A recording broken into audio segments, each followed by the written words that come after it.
ఆయన రూపాయి ఎన్ని రూపాయలు అయిందో అల్లే చెప్పాలి ఇవాళ ప్రజలు. కాబట్టి ఎలక్షన్ల కోసం ఓట్ల కోసం చేసే రాజకీయాలు బంద్ చేయాలి. ముఖ్యంగా ఈరోజు బండి సంజయ్ గారు పొద్దున మాట్లాడుకుంటా పాకిస్తాన్ కాంగ్రెస్ పార్టీకి ఓటేస్తే క్రికెట్లో పాకిస్తాన్ గెలుస్తుందట, బీజేపీకి ఓటేస్తే ఇండియా గెలుస్తుందట.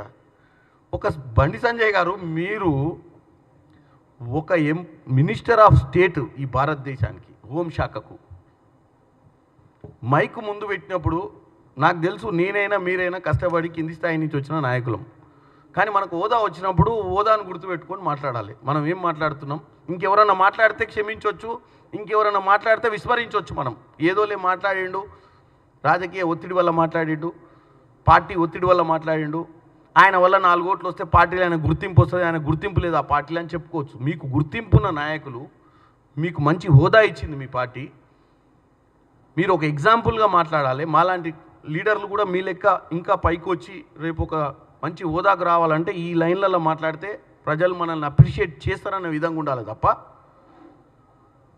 ఇప్పుడు ఆ ఒక్క ఎన్నిక గెలవనికే ఏదైనా మాట్లాడతారా? ప్రజల్ని కన్ఫ్యూజ్ చేయనికే?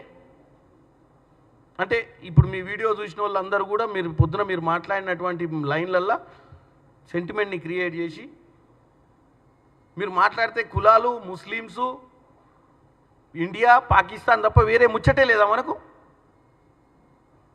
దేనికైనా ఒక లిమిట్ ఉంటుంది. చెప్పండి, మేము 10 ఏళ్ళు పరిపాలించినాం, 20 కోట్ల ఉద్యోగాలు దేవలేకపోయినాం, 10 కోట్ల ఉద్యోగాలు తెచ్చినామని చెప్పండి. దాంట్లో తెలంగాణకు ఎన్ని ఉద్యోగాలు వచ్చినాయి చెప్పండి.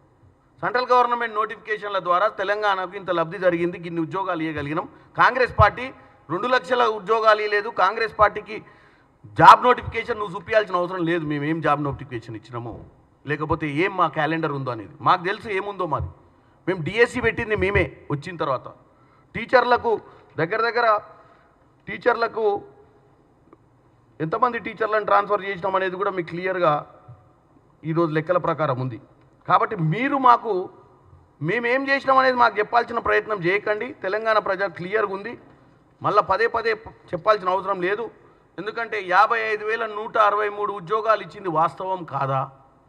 వాస్తవం కాకపోతే తెలంగాణ ప్రజలు మళ్ళీ ఒకసారి చెప్తా, దేంట్లో తెలంగాణ రాష్ట్ర పబ్లిక్ సర్వీస్ కమిషన్, రాష్ట్ర పబ్లిక్ టీజీపీఎస్సీలో 3,393, మెడికల్ అండ్ హెల్త్ రిక్రూట్మెంట్లో 6,956, తెలంగాణ స్టేట్ పోలీస్ రిక్రూట్మెంట్లో 10,067, Telangana residential education institute retirement బోర్డులో 8,304, డిఎస్సి పాఠశాల విద్యలో 10,006, ఇతర సంస్థలలో 441, గ్రూప్ 4 నియామకాలు 8,143. మళ్ళీ ఎందుకు చెప్తే ఇది పదే ఎందుకు చెప్తున్నామంటే మీరు ఎలక్షన్లప్పుడు మీరు చెప్పేదాన్ని కవర్ చేయడానికి తెలంగాణ ప్రజలకు ఇది క్లారిటీ ఇవ్వాల్సి వస్తుంది. ఎందుకంటే గత 10 ఏళ్లలో బీఆర్ఎస్ 1 సంవత్సరం కాదు కదా, 10 సంవత్సరాలు కూడా డిఎస్సి పెట్టని దాన్ని మనం పెట్టినాం అనేది చెప్పే ప్రయత్నం చేస్తున్నాం. కాబట్టి ప్రజలు కన్ఫ్యూజ్ కావద్దు. వీళ్ళు మాట్లాడే దాంట్లో చిత్తశుద్ధి లేదు. మీరు నమ్మి అధికారంలోకి వచ్చిన కాంగ్రెస్ పార్టీ గత సంవత్సరంన్నరలో నుంచి ఒక్కరోజు కూడా 10 రోజులు కూడా సెలవు తీసుకోలేదు. 10 రోజులు కూడా సెక్రటేరియట్ భవనానికి దూరంగా లేరు మా నాయకులు, మంత్రులు.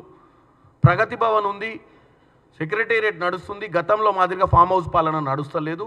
కాబట్టి మీరు కాంగ్రెస్ పార్టీని నమ్మాలే. నిజంగానే మేము ఈ 5 ఏళ్లలో మీరు ఇచ్చినటువంటి మాటలు కానీ, మీరు మా 5 ఏళ్ళు 2014 నుంచి 2024 దాకా ఉన్నటువంటి 23 దాకా ఉన్నటువంటి బీఆర్ఎస్ ప్రభుత్వాన్ని, 2023 నుంచి 2028 వరకు ఉండే కాంగ్రెస్ ప్రభుత్వాన్ని ఈ నాయకులు చెప్తే నమ్మొద్దు. మీరు పోల్చుకోండి. మీకు పోల్చుకోవాలంటే మీకు సరైన మెటీరియలు, మీకు సరైనటువంటి రీసెర్చ్ చేయించుకునేటువంటి వ్యవస్థలు ఎన్నో ఉన్నాయి. జర్నలిస్టులు సోదరులు ఉన్నారు, రాష్ట్రంలో చాలామంది విద్యావంతులు ఉన్నారు. వాళ్ళందరూ కూడా ఈరోజు ఈ ప్రభుత్వాన్ని ఆ ప్రభుత్వాన్ని కంపేర్ చేయాల్సిన అవసరం ఉంది. విశ్లేషణ